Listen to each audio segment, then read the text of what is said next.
Hi, so, die Show ist jetzt vorbei. Ja, auch ich habe natürlich wieder eine Show gehabt. Meine Models gehen jetzt gerade weg. Und ja, wir schauen uns natürlich noch ein paar andere Shows an. Unter anderem die von Charles Price und John Simpson und Christopher Duff natürlich. Also ich hoffe, ihr habt noch ein bisschen Spaß, euch das Ganze anzuschauen. Wie gesagt, heute Sonntag der zweite Tag, morgen dann der letzte. Auch da habe ich wieder natürlich eine eigene Show und ja, mal schauen, vielleicht zeige ich euch dann auch noch ein bisschen was Backstage von meiner Show. Bis dahin, viel Vergnügen hier in Long Beach. I'll probably end up telling our local newspaper, bringing pictures and stuff back for her, and she'll write an article up about me in the salon, and then, you know, my clients see that, or, you know, the parents are at my kid's school. They're like, well, I literally had a lady stop me, "You're famous. I saw you in the Littleton Independent." It's like this tiny newspaper, and I was like, yeah, it sure is. So while we're still on you, Sharina, talk to us about this look from Aqua and what we were kind of up to with that collection. So what we were up to is kind of water beachy themes, and so everything kind of had seashell or kind of wave connotations, and this is kind of our twist on this faux bob. And so what we did was we created two braids, because, you know, braids are still having a hot moment. So we created two braids down the side, just to add just a little bit of texture and just a little bit of a twist. She is actually crimped today, and that's just to add more texture. If you think of like a beach and waves and all that, there's just a lot of texture and movement and things on a beach. And then it's just a faux bob. So kind of like what Katie did, I braided that down and then took a little piece of hair over here and attached those braids. I don't know if you guys saw me when I spun around, that's what I was showing you. Over here, took everything down, created another little ponytail, and I did back comb it a little bit to create a little bit of base to pin it to, rolled it all up, and then just pinned it. So then she's got this beautiful faux bob on one side, and then the sleek braids on the other. So if you go and look at our Aqua collection, what you will see is that there's the three, this is one look of three, and then we dissected it further and kind of gave it editorial touches. So each of the three looks has two variations to it. Because we feel, and, you know, this kind of started from our relationship with Ruth Roach and Jill Lights. One of the things that we all got together and talked about with Beauty Underground is how a lot of the very classic elements of fine hairdressing are being lost. Because what we all know right now is that we are in an industry in flux. And I used to think the revolution was going to be like a new wave of people like Horst or Anthony Mascalo or the Vivian McKinders, and there was going to be a new wave of kind of the same thing. What it is, though, is social media is the revolution. The revolution has begun. And everybody, because they exist, is a brand. Everybody, because they exist, is a superstar. And everybody, because they exist, is an expert. So we, as people who are truly trained, I'm talking about us right here, not just the three of us, all of us that care about fine hairdressing have to return to these traditions. So that's kind of what we were doing with Aqua, is doing our love letter to classic hairdressing. But of course we want to make it modern, and that's why we're doing things like crimping the hair, because we think texture is one of the things that makes it modern. What you'll find with all this social media is that hairdressers and customers are going out and getting their information from people doing tutorials that aren't licensed, that have no idea, that just pick up something and start filming. And then they become YouTube superstars. There's absolutely nothing wrong with that. I'm jealous of them. You know, I'm trying to sleep with some of them to get some of their magic, like a vampire. But basically it's also an opportunity for those of us that are able to separate ourselves to show how great we are. So instead of me getting really wrapped up in, oh my God, the world is passing me by and the old ways are dead, just, you know, do it on your own terms. Because I do social media all the time. I mean, I'm not Guy Tang, I'm not that good at it, but it's really the way that I communicate with the hairdressing world the most effectively, the quickest, the cheapest, and the sexiest. So think of your social media as kind of like your own lifestyle brand. It's your own lifestyle magazine. And that's where you'll find all of our stuff like the Aqua collection and other things. So as the ladies start their second look, what I want to talk about for the last part of the class, because this is such a quick thing, is why you're all here, which is Naha. And social media is the perfect entree into that conversation because, or maybe amuse-bouche is better. Do you like that better? Amuse-bouche? Amuse-bouche. Amuse-bouche. So we just wanted to say that. So to work that in. Everything's fancy. Naha is just like social media in a way. It is a marketing opportunity to get yourself recognized in the industry. If you are not a manufacturer educator, if you're not a freelance educator, if you're not an educator at all, you're working behind the chair, you don't even own the salon. It doesn't matter, it's a great calling card for you to say to your customer, I'm North American Hairstylist of the Year. I'm Editorial Stylist of the Year. And also, ultimately, it's an amazing way to compete with yourself and develop your eye. That's why I do it. It really enriches you and makes you hone your skills. Just automatically going through the process does that. So what we did was we came up with a program called Deconstructing Naha. It's a series of 3 webinars that we did with Kelly McCarthy from PBA, who's in charge of their education. And these are still available on the PBA website. And it takes you through an actual fictitious entry that Shireen and I created called the Lexicon Collection. We chose to do classic, or the contemporary classic, I always say it backwards. Contemporary classic, which is a one of the ones that has 3 pictures, not 5. Every category in Naha has either 3 photos in it or 5 photos in it. Who has entered Naha here? So I want to just do a little bit of focus group. Who is thinking about entering Naha? Lots of people, okay, good. Who doesn't care about Naha at all? You're in the wrong room. Doesn't matter. If you've never heard of Naha, or you don't even know what I'm talking about when I talk about Naha, which is the North American Hairstyling Awards, it's a photo competition. This is great information on why you should photograph your work. So if you're like, oh my god, I'm in the wrong classroom, don't worry. There's lots of good information, and the ladies are going to do hair too also. Already introduced. Okay, so when you're doing a photo shoot and you're putting together a Naha collection, these are the things that we think you should consider in pre-production, which just means anything that happens before the shoot. You need to practice your looks. Practicing is one of the most amazing, valuable things you can do because you won't freeze on set. There's nothing worse than getting there on the day and you've got the model and you've got the photographer ready and then you freeze or one look doesn't work. If you practice them and know them in and out, that is such a great way to have a safety net. Also, this says review inspiration because this was from our 2nd of the webinar series, but these were my inspirations for our collection that Sharina and I did. Contemporary and classic. The word contemporary just means of the minute. If you look it up in the dictionary, it means what's going on right now and at any moment in time. And then classic obviously is timeless, so it's like a little bit timeless, a little bit classic, 50-50. So for me, I wanted to do a short hairstyle, long hairdressing, and then some kind of a bob. Because when you put together a Naha entry, what you want to think about is a range of looks, a range of skill. You're kind of showing off. You want to show that you can do precision haircutting, you want to show that you can do hairstyling, and then also that you can tell a story. So that story needs to be not too repetitive. There needs to be more things going on than just one repeated look. Also, with the contemporary aspect of it, that's why I have the Vogue cover with Beyonce there, is there's a lot of wet hair and a lot of visible product right now. That is something that is definitely part of editorial hair right now. You can see in the short cropped blonde that she's got a lot of, it looks like a wax or gel or something in there. And then on the bob, she's got a lot of sheen and then a very destroyed texture at the bottom. And then on the men's haircut, you've got these visible kind of right through marks on the top. So those were the things that I was thinking about to make my looks contemporary as well as classic.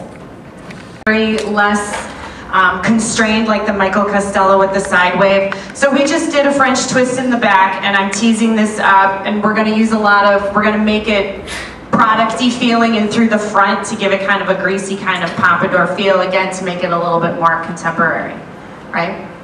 Go ahead, Sharina. So I'm doing a long... What did you say, go ahead? Go ahead. You're from like Brooklyn now? Go ahead. First she was angry, now she's from Brooklyn. I'm from Detroit. Multiple like originally. I think that is anybody from Detroit? I know where you're from. We say go ahead. Oh, that's a Detroit thing. Yeah, it's a Detroit thing. Go ahead. Okay. So I'm doing... I'm gonna go ahead now. Okay. Go ahead. So I'm doing something similar, but I'm gonna do it all down.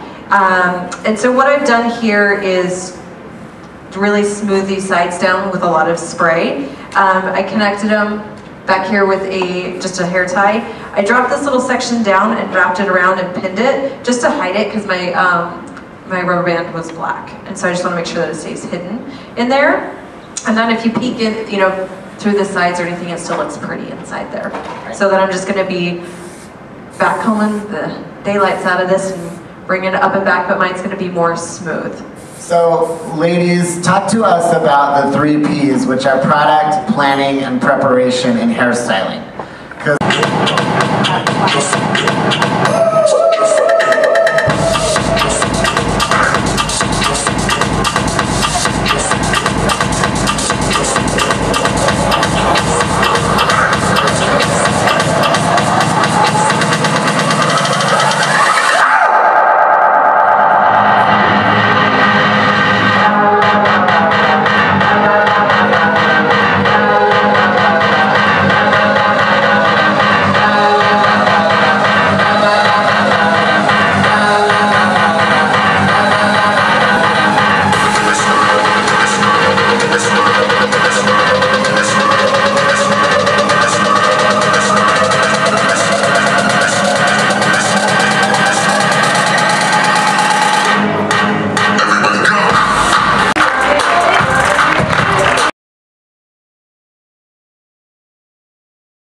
And we've got a fun-filled kind of presentation for you. We have some hair cutting, some color, some styling work. We try to kind of like make everything across the board, so no matter what your taste is, we have something for you. Together we formed an educational brand, which is brand agnostic. Right? So that means we can play with whatever we want to play with, right? We're going to give you hair color, we're going to give you cuts, and we're going to give you finishes. So we co-create with you in the industry, yeah? So in anything, it doesn't matter which brand you really prefer to use, we're going to show it to you. Yeah. So as we're talking about color, we're going to be talking about level and tone. And there you can relate to what you have back in the salon as far as what level and tone you have. You might have many, many different brands in the salon that you've got to choose from as well. So for us, what has been great is it's almost been like playtime. It's been like 2 kids being let loose in a toy shop, and we've been able to kind of use whatever we want. So you'll see the many, many looks we've got here. What we want to do is break down each one of the models for you so you have an idea of the visual of how we put those together. And on the screens either side, for those of you who are kind of taking notes visually with your cameras, we'll keep them up there for you as we work through, so you can take your pictures and have the patterns to work with back home in the salon. Yeah. As Chris mentioned, we're going to take you through the journey quick, and then what we're going to do is we're going to show you how we've actually executed the canvas, right? Because we're going to give you the pre-done, we're going to give you the journey, and then you're going to get to see some really cool finished work together. It's work. Yeah. Ooh. Yeah. Because isn't that what it's about, right? The love of doing really brilliant hair color, right? That's the one major thing we share within the room. So as we go into the befores, right? We prepared their before picture of where we've started. We've taken you through their journey of a hair color grid, as well as we've given you the formula in level and tone. And we can chat it up and just really share. But as we go into the PowerPoint, right? We're not going to kill you death by PowerPoint, promise. The first one up is actually Christy. Right, and if we take a look at Christy's journey, what's really cool is you can see on the screens that Christy started out a very high depolarized blonde, right? A very raw blonde. And it wasn't that it wasn't pretty, but then it needed to transition. The transition shade, what we did is we went in, and it's all about a topic point, about just shifting the base, creating a perfect neutral, right? We did shadowing throughout the blonde. It was not into a heavy fill. So if you talk about a round out formula, I like to say, how do you, instead of using an N, right? An N series is very kind of drab by itself.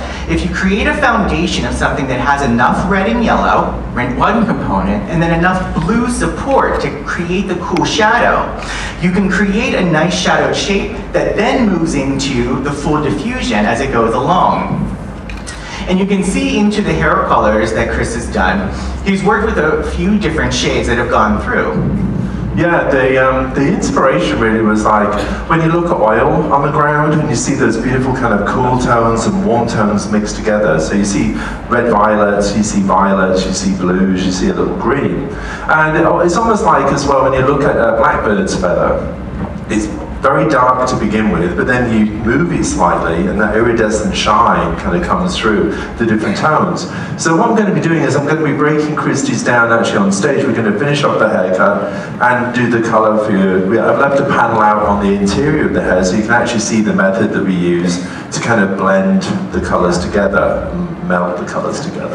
And we do have the actual grid, if we can bring that back up so they can take a peek at it. You know, with this, you can see that into the placement, it's all into diagonal sections, but it's going to happen from a lot of different meltings. And as Chris is going to explain, there's an artistic approach, but you still need to have method to the madness. Yeah.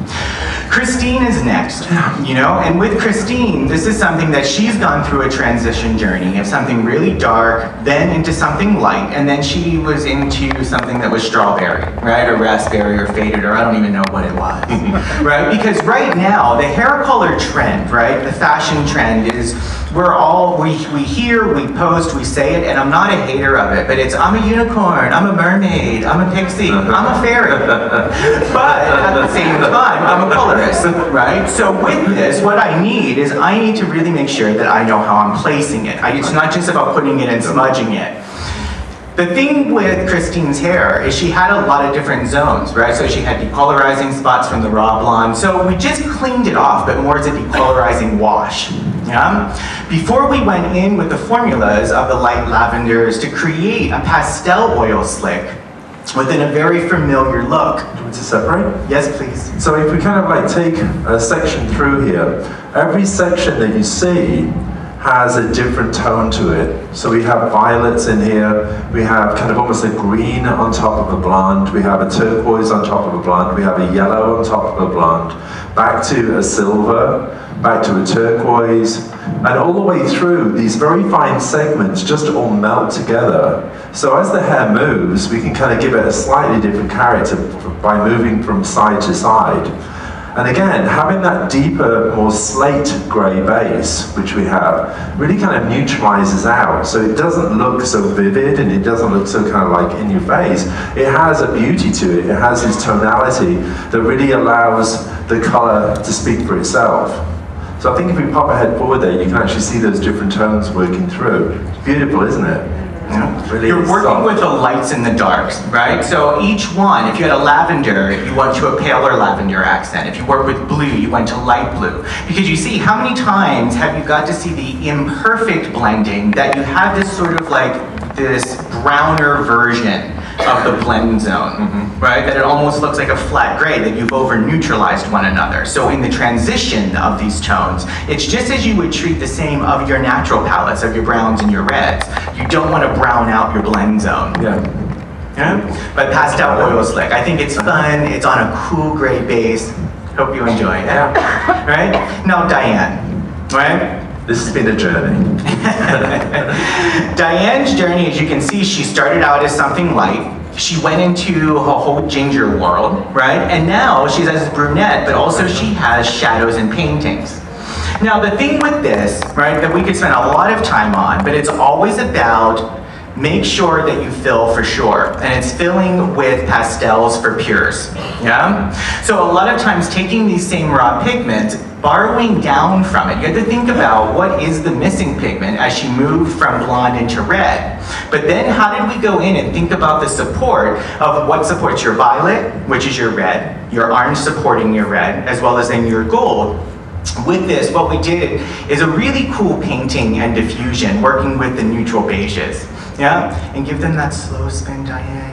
And oh my God. So with this, right, what's beautiful is it's always the starting and stopping point. A traditional highlight when you can see exactly where it begins, that is the, right? And we moved along from the railroad, the tracks that ran in a foil across the head, right? It's not that I'm a hater of that, but the same thing with painting. If you see that starting point that's really hard, it's almost a question, is it grown out highlight or is it an actual painted piece? Yeah?